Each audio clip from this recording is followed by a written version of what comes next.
right? It says, verse 5, he heard the sound of the trumpet, they hear us, all right?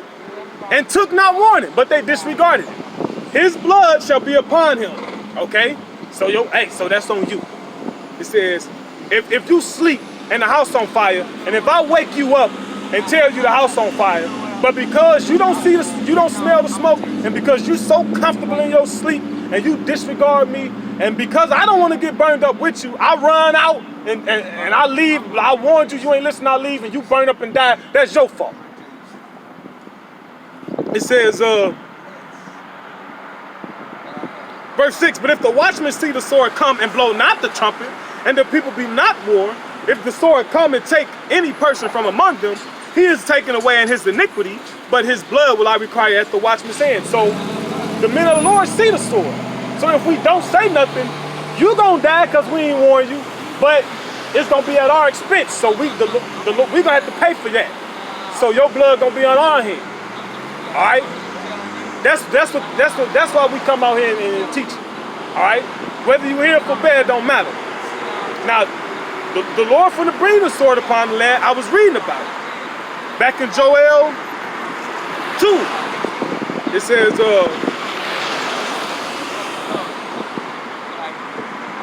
says, verse 2 and 2, a day of darkness and of gloominess, a day of clouds and of thick darkness.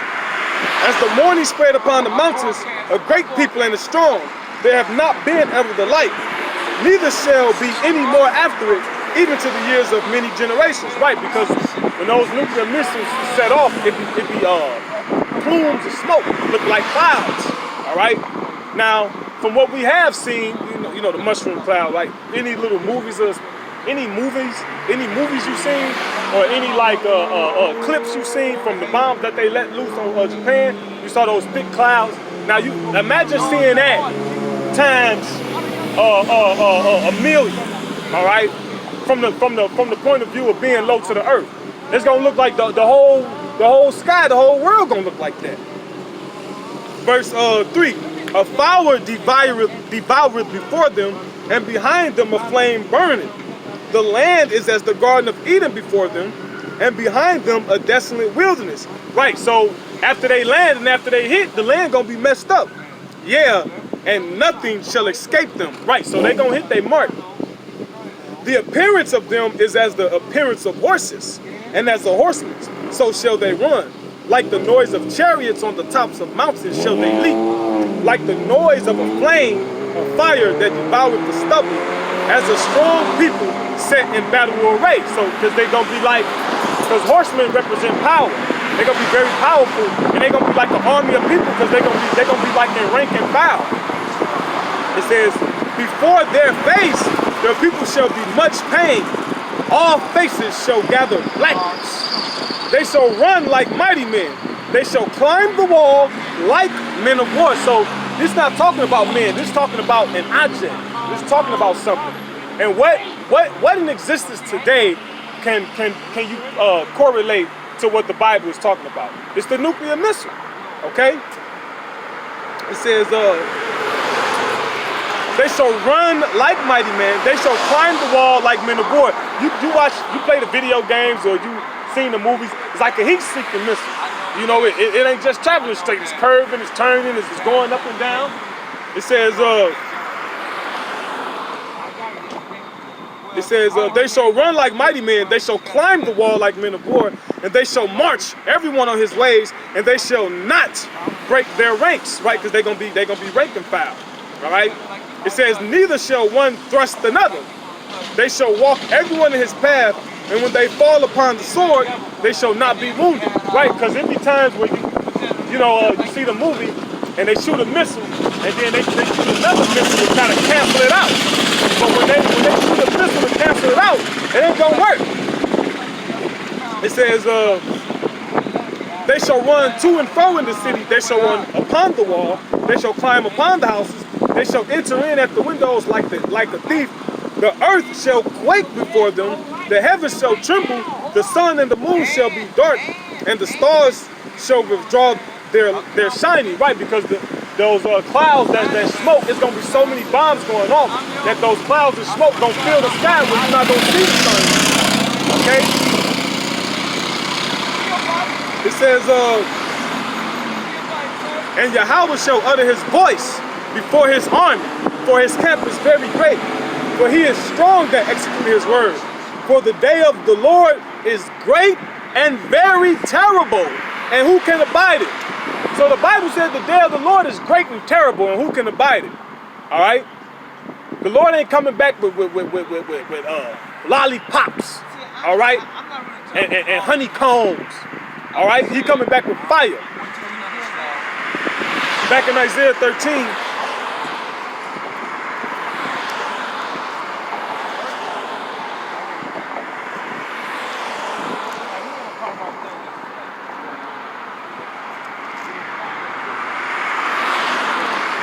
the book of Isaiah chapter 13, it says, verse 6, Howl ye, for the day of the Lord is at hand. It shall come as a destruction from the Almighty.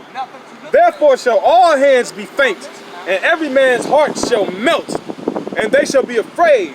Pangs and sorrows shall take hold of them. This is Isaiah. I started from Isaiah 13:6. I'm on 8 now. And they shall be afraid. Pangs and sorrows shall take hold of them. They shall be in pain as a woman that travaileth. They shall be amazed one at another. Their faces shall be as flames. So your face gonna be as a flame. So when somebody look at you, you're gonna be on fire. Okay? This is let me jump to the book of Zechariah.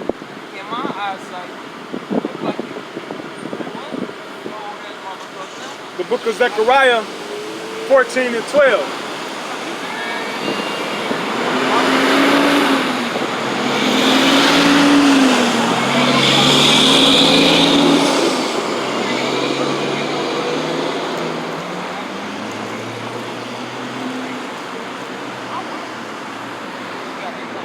It says, and this shall be the plague wherewith the Lord will smite all the people that have fought against Jerusalem.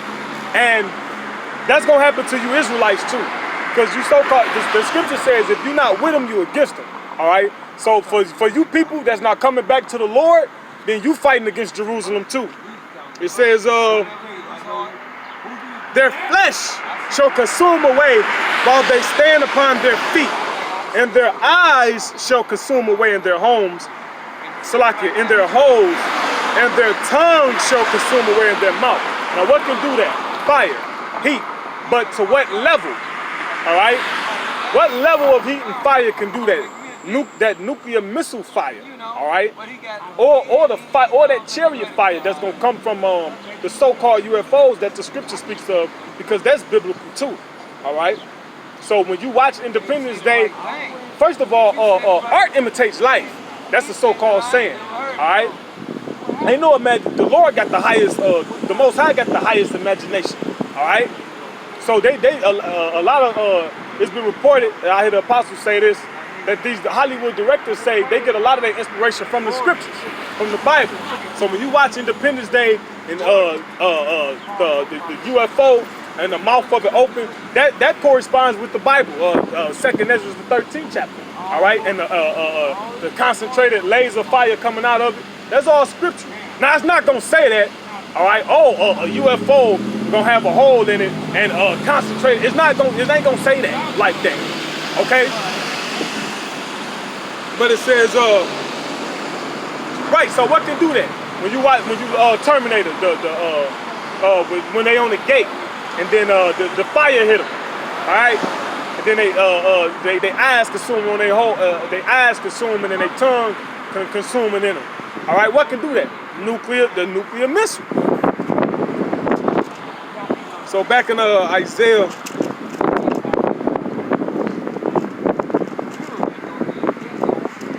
13, verse 9, behold, the day of the Lord cometh, cruel, both with wrath and fierce anger, to lay the land desolate, and he shall destroy the sinners thereof out of it. For the stars of heaven and the constellations thereof shall not give their light. The sun shall be darkened in his going forth, and the moon shall not cause her light to shine. And I will punish the world for their evil, and the wicked for their iniquity, And I will cause the arrogancy of the proud to cease, and will lay low the haughtiness of the terrible. Right, and you Edomites, you so-called Caucasians, y'all very haughty. And y'all in rulership, and y'all rulership is terrible. The scripture says, the scripture calls you the hammer of the whole earth. All right? You got these elite pharmaceutical CEOs making fun and laughing at the opioid epidemic, which it is funny. It is laughable. All right? Because it's primarily destroying you Caucasians, but goddamn, that's your own people. All right? It says, I will make a man more precious than fine gold, even a man than the golden wedge of Ophir. Because right now, men are nothing, man. And in this society today, a man can't even be a man. They got terminology called toxic masculinity. All right, just looking like a man is frowned upon. Having a beard, all right. Standing up for manliness, being in control of your household, all right? Having authority over your woman. You're supposed to have authority over your woman, okay? But now, see, right now, men is ain't looked at, and that's talking about a man of the Lord. So the Lord gonna make a man of the Lord more precious than fine gold. Because right now, we made a space to go into the world. We're looked at as the worst thing since roaches. We ain't doing nothing but reading the Bible, living our life right, trying to take care of our children, working, take care of our family, but looked at like we the worst thing since roaches. No, we the worst thing since bed bugs. Get rid of them. Why? Because the scripture says they abhor him, they hate him that rebuketh in the gate, they abhor him that speaketh upright. It says, verse 13, therefore I will shake the heavens, and the earth shall remove out of her place in the wrath of the Lord of hosts, and in the day of his fierce anger. And it shall be as the chased roe, and as a sheep that no man taketh up. They shall the day of the Lord is just gonna be, you're just gonna be for a prey. Because a sheep without no shepherd is doomed. That's the day of the Lord. A sheep with no shepherd, doomed. All right? It says, they shall every man turn to his own people, and flee everyone into his own land. And we fastly approaching that because why? Everybody come to America to melting pot. Why? To make it, live the American dream. But now you got everybody saying what? I could do better in my own country. So pretty soon, all of these Arabs owning these gas stations, all right, and you Nigerians, which a large portion of you Nigerians are Israelites, but you come over here to live the American dream too. And I work with a lot of you, and a lot of you say that. In my country, we do this, we do that, but you're still here. But pretty soon, it's gonna get worse here, and you're gonna be going back. All the foreigners with their little visas that came over here to live the American nightmare, gonna be going back. All right, they're gonna be returning to their own people. This is 1 second. This is verse 15.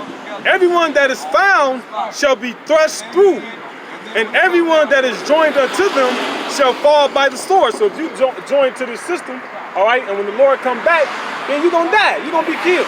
All right, plain as that. It says, their children also shall be dashed to pieces before their eyes. That's what the Bible say. The Bible just said little kids gonna be dashed to pieces before your eyes. All right. It says, their houses shall be spoiled, and their wives ravished. What do ravish mean? It means rape. Ravish means rape. So when the and precious things what's the word I'm looking for? That he has to give forth to the children. Look at all the lonely people. What I'm looking for. So when the police come with this martial law and they get to casting you out of your houses, you people, a lot of the women gonna be raped. All right, they doing it now. They're raping. They killing. I'm gonna read verse 17 though. It says, behold, I will stir up the Medes against them, which shall not regard silver, and as for gold, they shall not delight in it. So who are the Medes? Now, when you look at the Medes are the children of Japheth, but who inhabit that land right now? The Russians inhabit that land right now. And what did the Lord do? The Lord said, I will stir up he said what? I will stir up the Medes. So before then, the Medes was dormant for a while. Remember the USSR got broken up in '91? And Slovakia. All right, and it was declared that the Cold War is over. Oh, America won the Cold War because the USSR. But what? From the time of '91 up until what? The mid 2000s, 2008, 9, 10, coming on up. What the Lord has been like slowly waking up the Medes, getting those countries back together. All right. It was something that happened with Georgia some years ago. Georgia was trying to be independent, and Russia just annexed Georgia. Like, get over here, man. You used to be a part of us. You separate. Get back over here. And then it was a big thing. America was gonna say something or do something, and it was like, nah. Russia like, nah, I ain't having. You back part of us. All right. But they trying to be diplomatic. You know, when you watch Putin on TV in regards to politicking with America or whatever, the things that he's saying, and it seems as though he's trying to be diplomatic, you know? It seems as though he's trying to be like, look, let's talk, let's come up with a better way, let's do this and that. But the Lord said, what? I'm gonna stir up the spirit of the Mede. And when you jump to Ezekiel 38, the Lord said He gonna put an evil thought in his heart. I'm gonna jump to Ezekiel 38 for a second.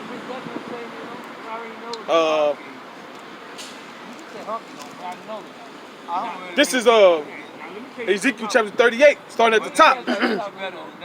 And the word of the Lord came unto me, saying, Son of man, set thy face against Gog, the land of Magog, the chief prince of Meshach and Tubal, and prophesy against him. Now these is further these still the Medes, all right? But it's going into Gog.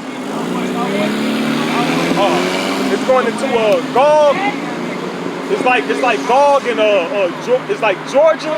It's like Gog, and then Magog is like that Russian land over there, and then Meshach is like Turkey.